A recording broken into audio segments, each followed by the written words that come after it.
خلف الكواليس. سيداتي آنساتي سادتي أحبائي في كل مكان، السلام عليكم ورحمة الله وبركاته، وطابت أوقاتكم بكل خير. مرحبا بكم معنا من هنا في مدينة أبو ظبي في ملعب محمد بن زايد، أحد أبرز الملاعب الإماراتية. وبالتأكيد هنا يتجدد الصراع التاريخي والأزلي بين الهلال والنصر، ليلة أخرى يكون فيها ديربي الرياض محطة أنظار العالم، نصف نهائي السوبر السعودي على كأس الدرعية أمام جماهير كبيرة تحضر في أبو ظبي لمشاهدة هذا اللقاء والاستمتاع بهذه الأجواء. بالتأكيد ديربي الهلال والنصر أصبح محط أنظار العالم، وأبو ظبي تشهد على ذلك في هذه الليلة الكبيرة. والنصر ليلة أخرى يكون فيها ديربي الرياض محطة أنظار العالم، نصف نهائي السوبر السعودي على كأس الدرعية أمام جماهير كبيرة تحضر في أبو ظبي لمشاهدة هذا اللقاء والاستمتاع بهذه الأجواء. بالتأكيد ديربي الهلال والنصر أصبح محط أنظار العالم، وأبو ظبي تشهد على ذلك في الطاقم التحكيمي لأحداث هذه المباراة.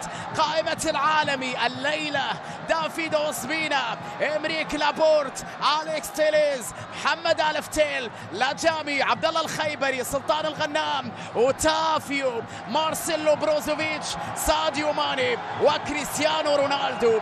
في المقابل قائمة الهلال الليلة تشكيلة فيها ياسين بونو، خاليدو كوليبالي، ياسر الشهراني، علي البليهي، سعود عبد الحميد، سيرجي ميلينكوفيتش سافيتش، روبن نيفيز، ميشائيل، سالم الدوسري، مالكوم، عبد الله الحمدان. في قائمة المدرب جورجي جيسوس الذي يأمل في الوصول إلى نهائي البطولة الوحيدة التي توج بها مع فريقه الحالي الهلال. ننتظر هذا النزال، هذه المعركة الكبيرة بين الهلاليين والنصراويين اللي امتدت من سنوات طويلة، الليلة في أبو ظبي بعد أن كنا في الرياض. وبالتأكيد ليس فقط هنا في أبو ظبي أو في الرياض، بل في الأماكن عديدة حول العالم لعب فيها. عبد الحميد من الأول مر، من الثاني مر، من الثالث يحاول. هذه كرة خطيرة للحمدان هلالية على حدود منطقة الجزاء. نيفيز على اليسار. الدقائق الأولى الديربي لا ينتظر، طويلة خطيرة ووسبينا الأمان كله دافيد الهلال. نيفيز صغير اتجاه اللاعب روعة على اليسار. هذه كرة باتجاهي شهراني، سالم على حدود المنطقة، سالم تسديدة خطيرة وكرة يا إلهي، لقطة ولا أروع. كم كانت جميلة كرة سالم الدوسري الثانية، بعيدة من ميشائيل، بعيدة جدا من ميشائيل. التألق من ده روبن مرة أخرى، ضغط عالي، يفتك الكرة، اوتافيو مع بروزوفيتش، اوتافيو ترك الكرة نحو كريستيانو، تسديدة لكنها سهلة في يد ياسين بونو، سهلة في يد بونو. فضل رونالدو أن يقدم ردة فعل. تحية 10 أهداف سجلها سالم الدوسري في هذا الديربي. طويلة الكرة بعيدة على رونالدو، يصل رونالدو الكرة، لا يوجد تسلل في هذه اللقطات. كرة باتجاه كريستيانو خطيرة والتسديدة لكنها مرة جانبية في منتهى الروعة. رونالدو كان يشك بوجود تسلل، هو نفسه كان يشك بوجود تسلل في اللقطة الماضية. شوف اللقطة، الكرة اللي كانت باتجاه رونالدو، بعد ذلك تردد شوية كريستيانو، وصل الكرة وكاد أن يلدغ شباك ياسين بونو بالهدف الأول، لكن الكرة مرة جانبية في منتهى الخطورة. اللقطة الأخيرة لمصلحة كريستيانو رونالدو. هلالية سيرجي العايد الوراء، محاولة البحث عن الثغرة، طويلة خلف المدافعين، خطيرة الكرة باتجاه الحمدان، مر وفرصة هلالية. العودة للوراء باتجاه مالكوم اليمين، تصل الهلاليين عن طريق سالم، ولكن التغطية أروع من ساديو ماني. خطيرة اللقطة الماضية، ضربة معلم. الهدف الأول، الكرة من جانب المدافع الأيسر، طويلة رأسية لمن؟ الحمدان، انتظار، خطيرة الكرة يا إلهي. الله الله الله على كورة، على لعبة ولا أروع. شوف البلاي أوسبينا دافيد أوسمينا خلص هدف وحقق لمصلحة البلاي، وصل بروعة كبيرة في اللقطة الماضية. يا لها من كرة، يا له من تألق، يا له من حارس، تصدي رائع. ثنائي خط الوسط المطالب بالكثير في هذه المباراة. كرة طويلة، محاولة خطيرة، فرصة باتجاه رونالدو وكرة ضاعت. يا إلهي، هل كان في تسلل على كريستيانو؟ هو نفسه يستغرب اللقطة الماضية. هل كان في تسلل على صاروخ ماديرا في اللقطة الأخيرة اللي كانت تشوفها مرة أخرى من جانب بروزوفيتش؟ وبعد ذلك ساديو ماني بدأوا في تسلل على كريستيانو، وبعد ذلك الكرة ضاعت على يسار الحارس المغربي ياسين بونو. فرصة أخرى، أوتافيو محاولة مرور تحت ضغط عالي من جانب كوليبالي في المساحة، يلعب كرة باتجاه بروزوفيتش خطيرة لكريستيانو، تسديدة. يا إلهي، لقطة خطيرة لكنه تسلل آخر على كريستيانو بعد تمريرة في منتهى الخطورة من جانب بروزوفيتش، وبعد ذلك رونالدو كان في مكان التسلل في قرار الحكم المساعد بعد تألق أيضا من جانب ياسين بونو في اللقطة الماضية في التصدي لهذه الكرة الخطيرة جدا لمصلحة النصر.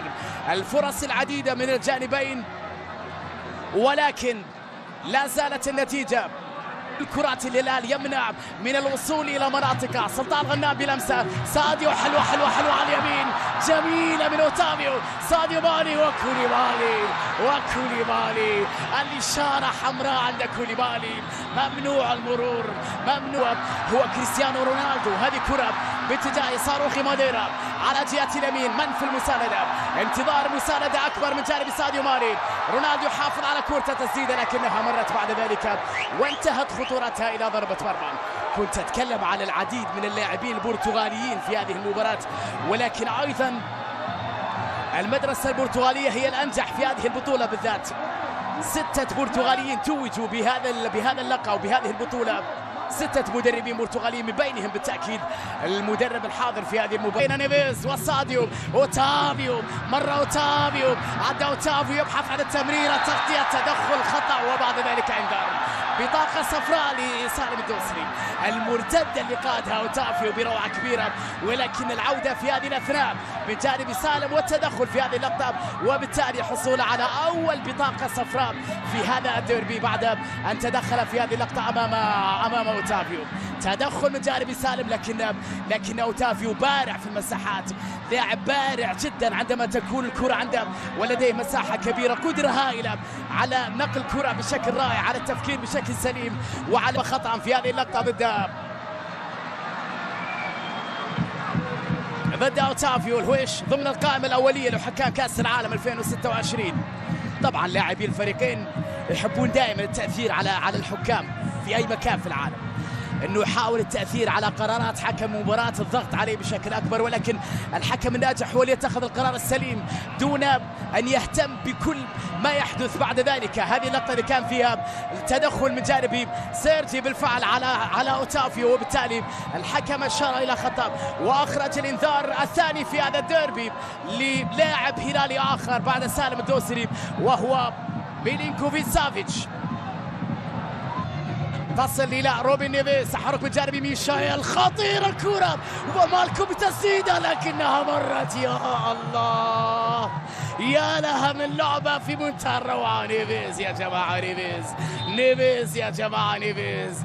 الخطر يأتي من الخلف دائما من التمريرات الطولية الرائعة. نيفيز في منتهى الروعة باتجاه ميشايل، مهاجم آخر لا يراه البعض دائما في هذا المكان. مالكم خلص الكرة، تيليز قوية من جانب مالكم، ولكنها أخطأت طريق المرمى، عدت على يسار دافيد أوسمينا. العديد من الفرص اللي ضاعت من جانب الفريقين في هذا الشوط الأول يجعلنا ننتظر ربما بعض الوقت قبل الهدف المتوقع للأمام باتجاه كريستيانو. كوليبالي تغطية أولى، نيفيز بالعودة إلى ياسين، ضغط من جانب ساديو ماني، بونو في التغطية، سعود عبد الحميد يلعب الكرة الطويلة صعبة على ميشيل، الكرة إلى رمية جانبية. ولكن حتى في مباريات الديربي بغض النظر عن الفريق الأجهز في الديربي دائما أشياء مهمة، هذه خطيرة وكرة أوتافيو، لكن فيها تسلل على أوتافيو، الحكم المساعد أشار إلى ذلك. يا إلهي، يا لها من لقطة خطيرة وفرصة نصراوية قريبة وهدف سجل النصر. يحتج على إلغائه أوتافيو ولا يرضى بقراره رونالدو، ولكن الحكم المساعد أشار إلى وجود حالة تسلل في اللقطة الماضية على الجناح أو النجم البرتغالي نجم خط الوسط أوتافيو. راح نشوف الإعادة بين ساديو ماني وبعد ذلك التمريرة اللي كانت باتجاه أوتافيو لرونالدو وبعد ذلك سجل من خلالها أوتافيو. هل تداخل كريستيانو في اللعبة ولمس الكرة وبالتالي تسلل في اللقطة الماضية، أم لا يوجد شيء على رونالدو ووصل أوتافيو إلى الهدف؟ وبالتالي سنذهب إلى لقطة الفيديو، سنشاهد وإياكم قرار حكم المباراة ما إذا كان فيه تسلل على أوتافيو في هذه اللقطة، طبعا على رونالدو بالأخص وليس على أوتافيو. الحكم يشير إلى وجود تسلل بالفعل في هذه اللقطة على الهجوم النصراوي، وبالتالي يلغى الهدف في اللحظات الأخيرة قبل نهاية الشوط الأول من أحداث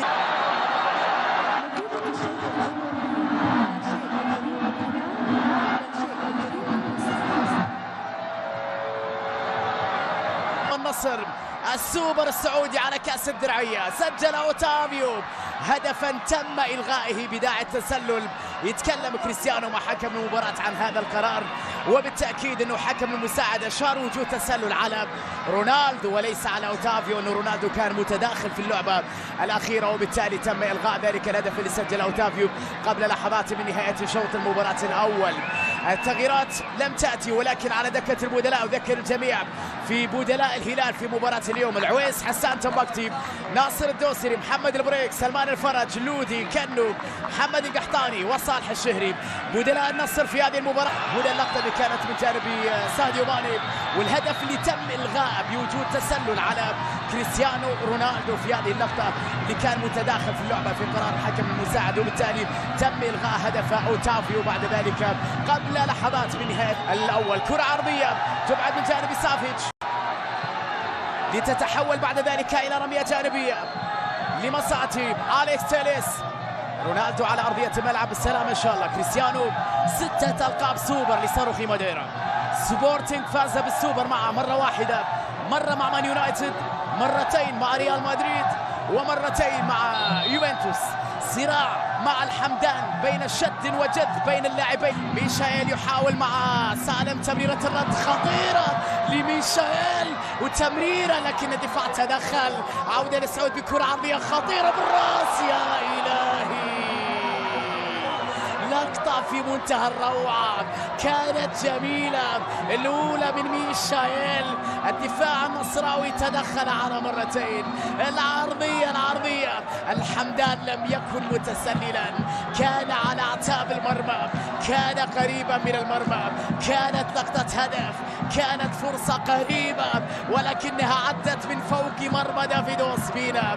يندب حظ على إضاعته. تغطية من جانب سعود مرة أولى، البيهي ثانية، مالكم ثالثة، حمدان رابعة، سافيتش خامسة. لمسة بينية، حالة انفرادية خطيرة هلالية وكرة ومرور وفرصة. يا إلهي، ولكنها مرت مالكم لسالم وأوسبينا يتألق. يا الله، كم كانت خطيرة، كم كانت قريبة، كم كانت مثيرة اللقطة الهلالية الأخيرة، لكنها مرت من الجميع. سافيتش يفتك الكرة، خطأ ضد لمصلحة ساديو ماني، خطأ لمصلحة ساديو ماني على سافيتش. تدخل في اللقطة الماضية، هذه خطورة مالكم في الاختراق من الخلف. شوف اللقطة اللي كانت خطيرة جدا لمصلحة مالكم ولكن الأجامي أبعد الكرة وبعد ذلك استمرت الهجمة. ثم أوسبينا في مرة ثانية يبعد الخطر عن مرمى فريقه. لقد كانت كرة هلالية على أعتاب المرمى قريبة جدا من الحمدان، والثاني حولت إلى مرتدة. ثم بعد ذلك مالكم ذكية، محاولة خطيرة على جهة اليسار، صراع بين الأجامي وسالم، سالم ولا جامي، سالم ولا جامي، سالم ولا جامي، وتدخل وبعد ذلك انذار على الأجامي، انذار على الأجامي بعد اندفاع بتهور في قرار حكم المباراة، وبعد ذلك حكم اللقاء أشار إلى وجود خطأ لمصلحة سالم الدوسري. اندفاع كان بتهور في قرار الحكم من جانب الأجامي، صراع الكرة مع سالم الدوسري في اللقطة الماضية، ثم بعد ذلك حكم اللقاء أشار إلى وجود خطأ. الإنذار الأول على النصر في هذا اللقاء. صالح الشهري لا زال انتظار، حماس في المدرجات دائما. أوتافيو في المكان المثالي، الكرة باتجاه بروزو، يحاول البحث عن أوتافيو. سلطان في الانتظار، أوتافيو كرة عرضية خطيرة بالراس، وكرة يا إلهي، أي كرة، أي فرصة جميلة يا أوتافيو، جميلة يا أوتافيو، لعبة رائعة من أوتافيو، كان في انتظارها الغنام ولكنه لم يستغلها. فرصة كانت في منتهى الخطورة لمصلحة النصر، لم تستغل، يكاد أن يجنجي. محاولة من جانبي كريستيانو، ترقب وانتظار، هل يفعلها صاروخي موديرا مع هذه اللقطات؟ صاروخي موديرا قوية، وين بعيدة جدا من جانب رونالدو، بعيدة جدا يا رونالدو، وفي الأخير تحولت خطورتها إلى ضربة مرمى للحارس ياسين بونو. لن ينتظر لويس كاسترو، سيستدعي عبد الرحمن غريب على ما أظن في الدقائق القادمة، لن ينتظر، سيبحث عودة النصر. محاولة من جانبي كريستيانو، ترقب وانتظار، هل يفعلها صاروخي موديرا مع هذه اللقطات؟ صاروخي موديرا قوية، وين بعيدة جدا من جانب رونالدو، بعيدة جدا يا رونالدو، وفي الأخير تحولت خطورتها إلى ضربة مرمى للحارس ياسين بونو. لن ينتظر لويس كاسترو، سيستدعي عبد الرحمن غريب على ما أظن في الدقائق القادمة، لن ينتظر، سيبحث دائما عن العودة في هذه المباراة، لذلك سيبقى سعود عبد الحميد.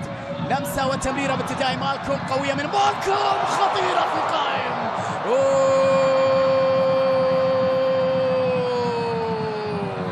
أي كورة، أي لقطة يا مالكوم، القائم منع الهدف. الفرصة كانت في منتهى الروعة، في منتهى الخطورة، وبعد ذلك ضاعت هلالية في هذه الأثناء. خطيرة لمالكوم نفسه بتسديدة أخرى قوية، لكن الحارس يتألق في بعدها أحد لاعبي النصر على الأرض. بالسلامة إن شاء الله، بالسلامة إن شاء الله في هذه الأثناء، بالسلامة إن شاء الله لمدافع النصر. لقطة رائعة من جانب مالكوم، قوية ورائعة من مالكوم. الحارس ذهب معها دافيد أوسبينا، لكن القائم منع الهدف، وفرصة خطيرة جدا لمصلحة الهلال. شوط ثاني، الهلال يلعب بشراسة أكثر على مستوى الهجوم، بقوة أكبر بصراحة في هذه المباراة. ردة فعل النجم البرازيلي على إضاعة كرة الآن، لكن التغطية بالخطأ من كوليبالي ساعدها أوتافيو. أوتافيو يحاول في اليسار، يحافظ على الكرة، عرضية خطيرة، رونالدو، فرصة، يا إلهي،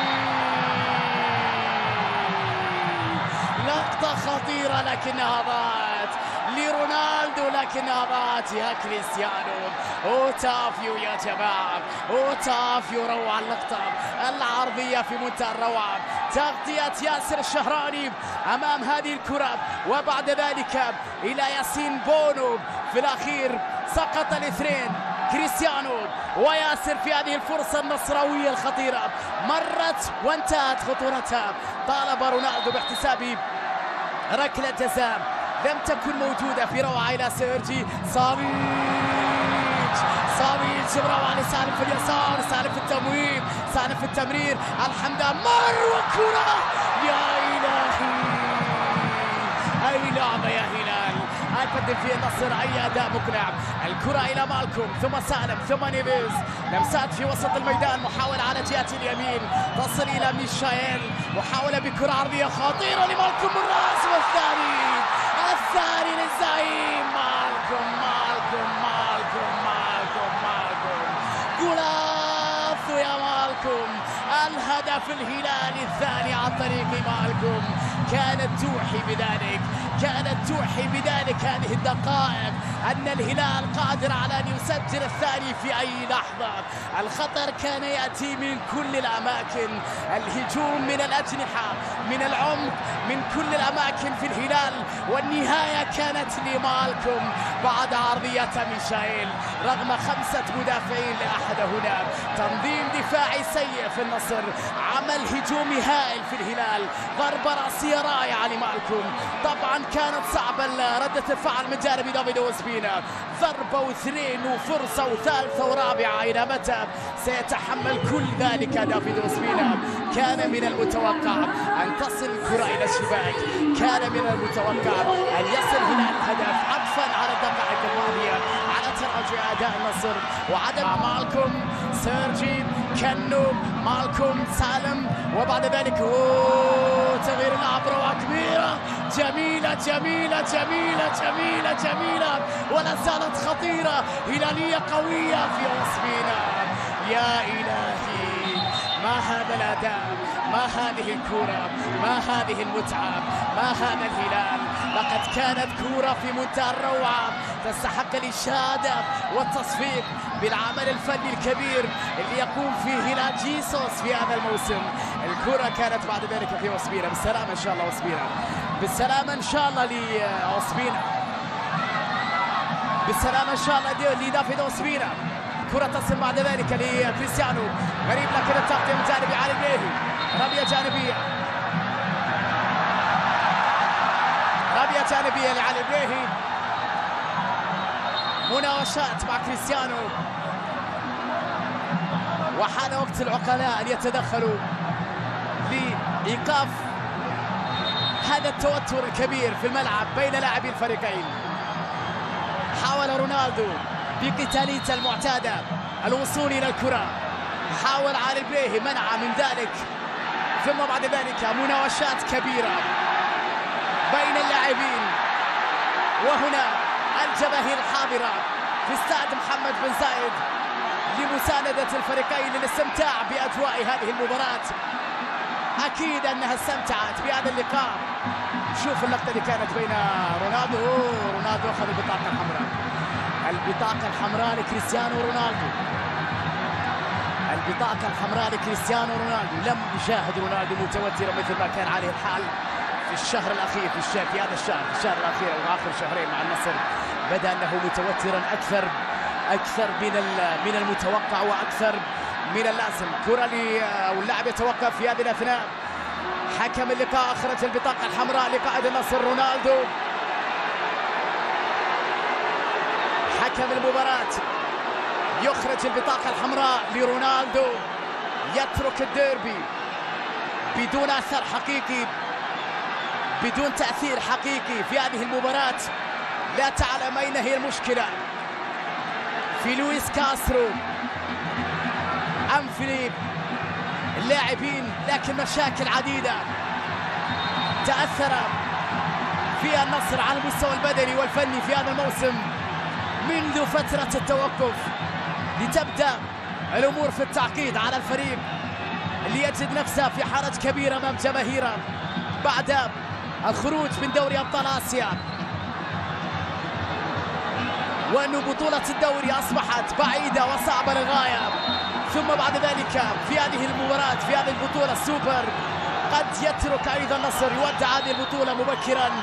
كل هذه الأشياء تأثر بالتأكيد على جماهير نصراوية حبت أن فريقها يقدم أداء أقوى في هذا الموسم. رونالدو بشعبية هائلة مع فريقه، بالتأكيد عدم رضا على قرار حكم المباراة، يترك مكانه مطرودا. لا أعلم، سنشاهد ما حدث أو تعبير.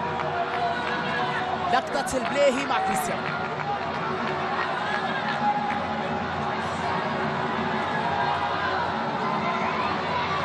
هذه اللقطة اللي راح يسقط عليها الإعلام كثيرا في كل مكان على مستوى العالم، لأنها تعني واحد من أكبر اللاعبين في تاريخ كرة القدم ومن أبرز الأساطير في تاريخ المستديرة. الآن في بطولة السوبر، هذه كرة خطيرة، محاولة باتجاه عبد الرحمن غريب داخل منطقة الجزاء، لكن ريميز ولمسة باتجاه ماني، كرة هدف لساديو ماني، هدف نصراوي في الدقيقة 99 قبل النهاية بدقيقة. شوف عبد الرحمن غريب لقد وصل متأخرا جدا جدا جدا. عبد الرحمن غريب وصل متأخرا إلى هذا الديربي، كان بجانب لويس كاسترو في وقت أطول من اللازم، وبعد ذلك في هذه اللقطة يصل بالكرة إلى ساديو ماني ويضع الأخير الهدف النصراوي الأول في أحداث الديربي. هدف جاء في توقيت متأخر ولكن لا يزال تقريبا دقيقة على النهاية. هل يمكن أن تحدث مفاجأة بعودة النصر من بعيد في هذه المباراة؟ كل شيء يظل وارد في هذا اللقاء، في هذا الديربي. الإثارة تبقى والمباراة ربما لم تكشف كامل أسرارها، على الرغم من أن الهلال كان قريبا من تسجيل أكثر من هدفين بعد هدف مالكم ضيع العديد من الكرات والفرص خطيرة. مع هذه الكرة يا بروزوفيتش دون انتظار كرة عرضية، أوسبينا متقدم ضاعت من الجميع.